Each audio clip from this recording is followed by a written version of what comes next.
happy Sunday, happy week, happy weekend, happy strong beginning, happy day. Just happy day. I pray that you have had an amazing week. I pray that you have overcome obstacles. I pray that you've had obstacles to learn and grow from. I pray that those precious moments that you spent this week struggling and grappling with how to live your best life, how to be your best self, were joyful. Finding joy in the midst of what some would consider pain, finding joy in the midst of struggle, in the midst of discontent, in the midst of lack of surety, in the midst of imposter syndrome, in the midst of all the things that life gives you to learn and grow from, that life just is lifing in you and with and around you.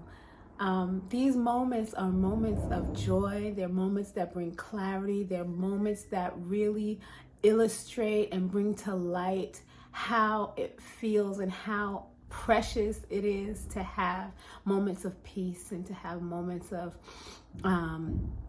contentment and fulfillment. They're all part of life, and it's important for us to learn to love and grow, love ourselves, love those around us, love the people we work with, to learn and grow through those obstacles, through those moments where we have to grapple with ourselves and ask ourselves the tough questions. I am just so grateful to be here this Sunday. I'm just so grateful to have someone to talk to, to share a message that I feel I've been called to share. And all that to say, I hope you're ready to dance again, because today we're going to dance with our feelings, y'all. We're going to dance with our pain. We're going to dance with our frustrations. We're going to dance with our depression. We're going to dance with our fears. We're going to dance with our misconceptions, with our with the things in life that we've attached ourselves with, that we're trying to detach ourselves from. We're going to dance with that, because life is a dance, and life is up and down and all around. And when we don't have an understanding of just what life is supposed to be, we come up with ideas and with definitions of life that are incongruent with what life actually is all about. Someone once said, does it get easier? Like, does life get easier as you get older, or does life get easier as you grow and learn? And the honest truth of the matter is, it can, if you allow it to.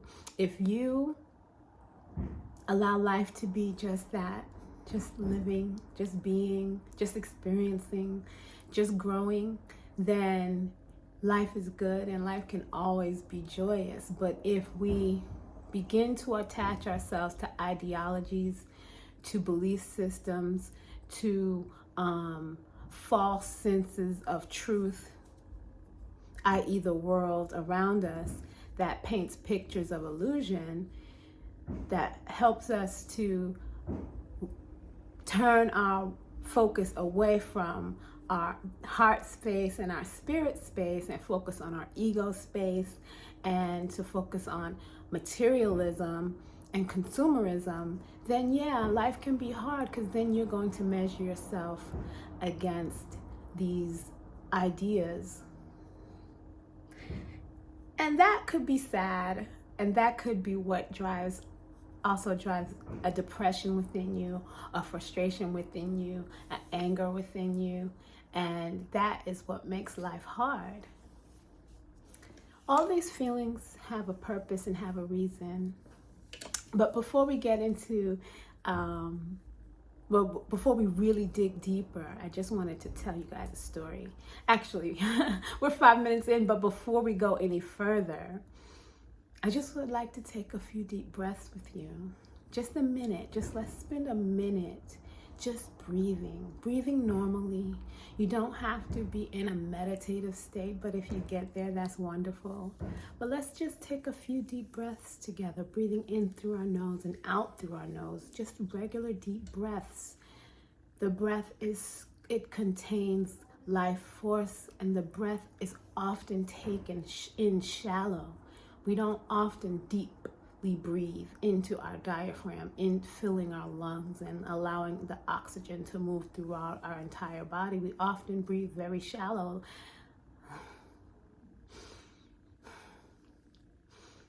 That's not a deep breath. When we get angry or frustrated, we breathe even more shallow. When we're really angry and frustrated, we often hold our breath. And the breath is what brings us the life force energy throughout our entire bodies. And if we learn to simply breathe, those moments of frustration and depression and anger, a lot can be relieved just simply by learning to breathe. And breathing is so important. So we'll just take a couple of, breaths as deep as you can go. Close your eyes if you like, leave them open if you like. Just be with your breath for a moment. Breathing in.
When you're ready, rejoin the conversation. Get back on the dance floor. Open your eyes if your eyes were closed. Wiggle your toes and your hands and your shoulders. Shake it out a little bit. And it's so interesting because sometimes I can ramble, but usually when I'm rambling, that's just like the words that are coming are just stream of consciousness based on what I've been thinking about. And what I've been thinking about and what I've been inspired by Spirit to share this weekend is just this.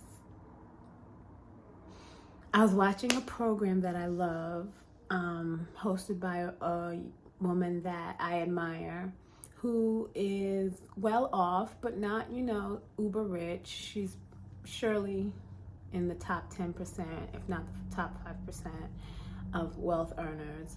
And she expressed that she did not always feel purposeful. She did not feel like what she was doing to earn a living was purposeful. She's an influencer,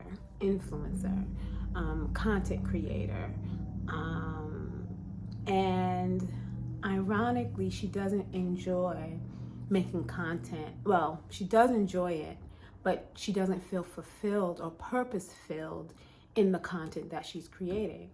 And she expressed how when she makes content that she does feel purpose-filled in, it does not get the type of views or the type of attention that allows her to make money.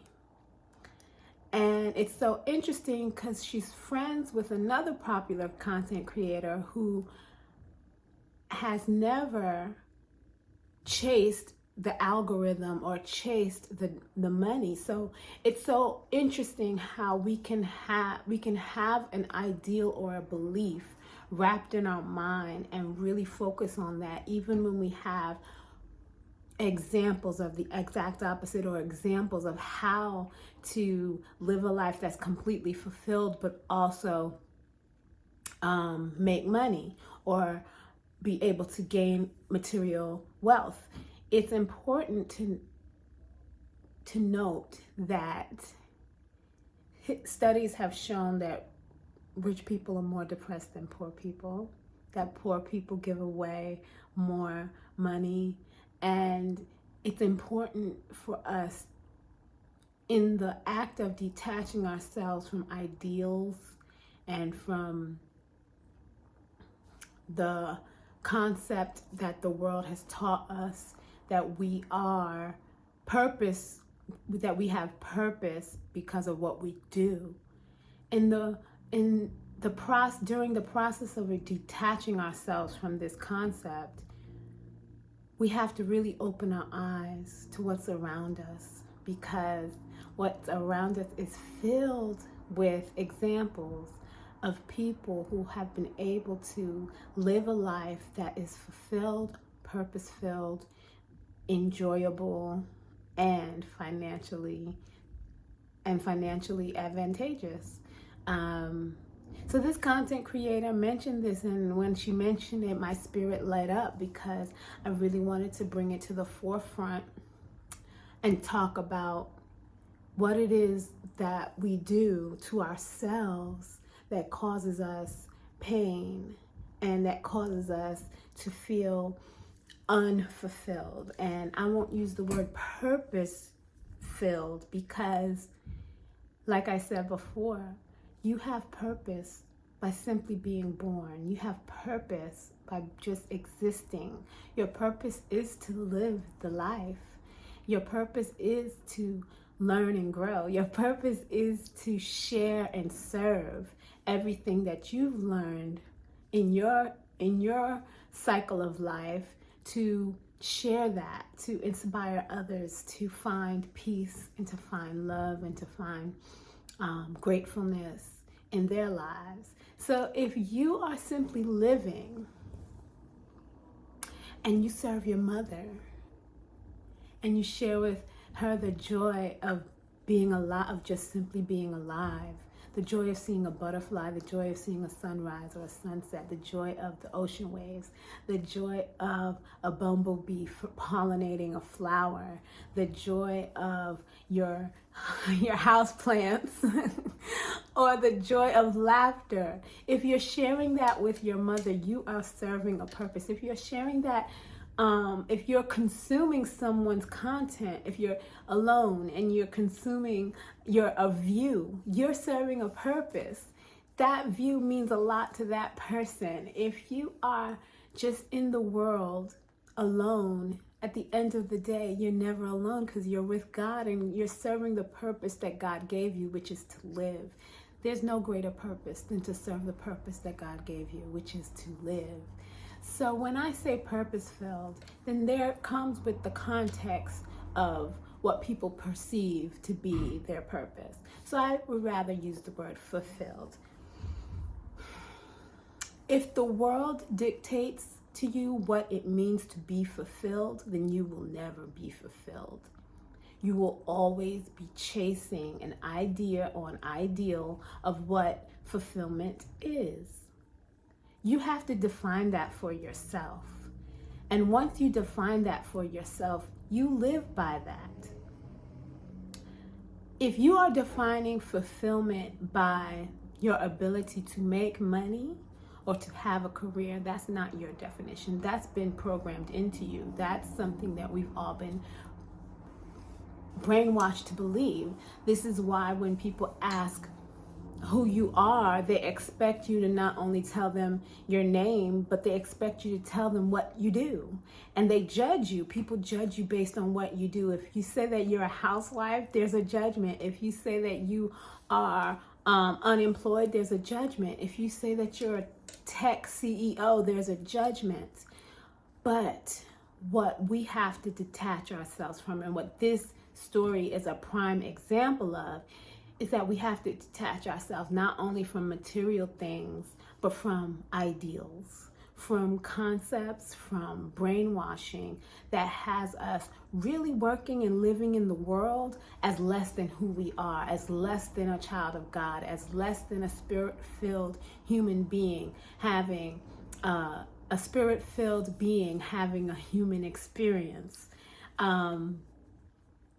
Every day should be filled with a question. Every day should have a question. How will I best show up in my life to be the best version of myself? That is your purpose. That is everyone's purpose. If you have a talent or a gift that allows you to sing or dance or organize an office or solicit donations or raise money for causes or for people who want to start business, if you have a specific talent that you find joy and fulfillment in, then sure, you absolutely should pursue that, because God gave you that talent, and that is a part of your life. That is a part of you living completely fulfilled. If you don't feel like you have a specific talent, there are nobody who's talentless, put it first of all. But there are people who are not necessarily fulfilled, or who would rather not make money off of their talent. Their talent might be something that they prefer to give away, and they prefer to work doing something else, to make money doing something else. That is perfectly fine. People, you have to find your own balance. But what isn't perfectly fine, or what is taking away from the experience of life that makes us feel full, is living by a standard that we did not create. If someone else defines you, who you are, and you're great, if someone else defines greatness, then you can never define it for yourself. You will never find your own self and your own way of seeing the world. So you must question everything. I question everything. I question the origin of things. I look for why things are here, why things are there. And some would say that that's a rabbit hole that you're always going to be questioning. And there's nothing wrong with that either. And the exact opposite is just as beautiful, to never question anything, to just live your life, as long as you are living your life in alignment with the best version of you. I find it to be, I won't say sad, but I find some melancholy in knowing that someone who brings so much joy to the world can still find sadness and a lack of fulfillment in what they do. And for that, I pray for them. I pray for them to detach themselves from an ideal that they accepted, that someone else created, that they're living a whole heap of life every day, in and out, pursuing a definition of happiness, a definition of fulfillment that doesn't serve them. If you've noticed that your definition of fulfillment and your definition of happiness doesn't serve you, if you have found that you are always chasing this definition that is elusive, this definition that is intangible, this definition of success, of meaning, of fulfillment, and some would say of purpose, and you're just not fulfilled, then it's time to question. It's time to question, where did you get this definition from? And do I still need to live by this ideal? Money is a necessary thing because it's what gets us from here to there. It gets us, we need to buy food. We need to pay for transportation. We need to, buy clothes. But you don't have to do something that quote unquote fulfills you, or quote unquote gives you purpose in order to make money. You can just do something that you like or enjoy and find fulfillment in the other aspects of your life. Even find fulfillment in that because you don't have certain pressures. You don't have the pressure of trying to find meaning behind what you do. You are not, who you are is not determined by what you do. If this message is for anyone, it's for those who really believe that they are, who they are is attached to what they do. Oh, I'm a doctor, I'm a lawyer, I'm a engineer, I'm a physicist, I'm a bus driver, I'm a teacher, I'm a fireman. These things, these are just titles. These are just things that you do. And they may be fulfilling things that you love, and they may be just something that you are doing to make money. It might be something that's not necessarily fulfilling, but you enjoy it. All of these are the correct answer. There are no correct answers. The truth of the matter is, our life is built on a concept that we did not agree to. And in order to find fulfillment and love and joy and peace, living in the world and not being dictated by the world and not being defined by the world, we have to analyze, we have to question, and we have to detach ourselves from these ideals, from the world itself. The world still will exist, you will still live in it, and you will still work, you will still dance with it, but you don't have to live by these concepts that were not created by you. And you don't have to define yourself by these ideals. Define yourself for yourself, and you will find fulfillment. Define fulfillment. Define purpose. I love you. Have a strong. Have a strong, I don't even like to say a strong week because that brings weakness into the conversation. Have a strong